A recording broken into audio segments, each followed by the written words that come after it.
Talking about something that was supposed to be a giant leap for space exploration ended up being a rather small step. The first privately funded mission to the moon crashed on the surface last night. Yes, it was a 7-week journey. The Israeli spacecraft called Beresheet suffered an apparent engine failure on its descent. Didn't work out as planned at all. Tim Muffet is National Space Centre in Leicester for us this morning. Tim, I mean, we always hark back, don't we, to extraordinary events, the moon landings or whatever. That's the kind of marker that all these things now are sort of measured against. Yeah, this is the kind of image you think of, isn't it, when you think of moon landings? Buzz Aldrin on the lunar surface in 1969. Here at the National Space Centre, there's all sorts of scale models, buttons to press, which inspire you about space. A scale model of the Apollo 11 lunar module there. But of course, there's a bit of deflation here as well, because this has been essentially a failure. This Israeli spacecraft did not land in a controlled manner. Professor Alan Wells, what did you make of it? What do you think went wrong?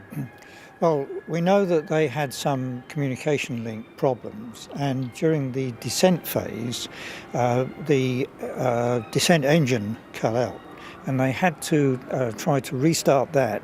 And I think there were both communication delays and difficulties in reprogramming. And as a result, during the time the engine was switched off, they were in essentially free fall. And by the time they got the engine restarted, there wasn't enough time or distance in which to correct the manoeuvre. So eventually, it results in a crash landing. Indeed. Thanks ever so much, indeed, Alan. Let's have a quick chat to Josh. Now, you work here at the Space Centre. You're in charge of the planetarium, essentially.